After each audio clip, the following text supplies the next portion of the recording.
திண்டுக்கல் பேருந்து நிலையத்திலிருந்து வெளியே வந்த பேருந்து பிரேக் பிடிக்காமல் கட்டுப்பாடு இழந்த கடைக்குள் புகுந்து விபத்து ஏற்பட்டிருக்கிறது. கடைக்குள் புகுந்த பேருந்தால் பெண் ஒருவர் காயமடைந்திருக்கிறார். தேனி செல்வதற்காக பேருந்து இயக்கிய போது திடீரென பிரேக் பிடிக்காமல் கட்டுப்பாட்டை இழந்த பேருந்து கடைக்குள் புகுந்ததாக தகவல் தெரிவிக்கப்படுகிறது. கடையில் இருந்த பெண் மீது பேருந்து மோதியதால் காயமடைந்த நிலையில் பெண் சிகிச்சைக்காக மருத்துவமனையில் அனுமதிக்கப்பட்டிருக்கிறார். பிரேக் பிடிக்காத காரணத்தால் கட்டுப்பாட்டுக்கு இழந்த பேருந்து கடைக்குள் புகுந்ததாகவும் இதனால் பெண் ஒருவருக்கு காயம் ஏற்பட்டதாகவும் கூறப்படுகிறது. பிரேக் இல்லாத பேருந்தும் பழைய டயர்களுடன் இயங்கும் பேருந்துகளால் தொடரும் விபத்துகள் என மக்கள் குற்றச்சாட்டை முன்வைக்கிறார்கள்.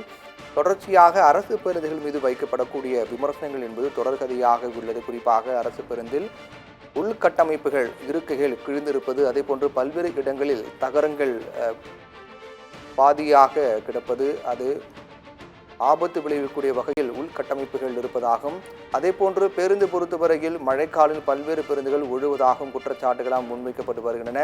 அதிலும் குறிப்பாக ஒரு அரசு பேருந்து பிரேக் பிடிக்காமல் கட்டுப்பாட்டு இழந்து கடைக்குள் புகுந்து விபத்து ஏற்பட்டிருப்பது என்பது அதிர்ச்சி ஏற்படுத்தியிருக்கிறது. என்றால் அதிக மக்கள் பயன்படுத்தக்கூடிய போக்குவரத்தாக பேருந்து போக்குவரத்து இருக்கும் நிலையில் அரசு பேருந்து போக்குவரத்தை மக்கள் அதிகமாக பயன்படுத்தி வருகிறார்கள்.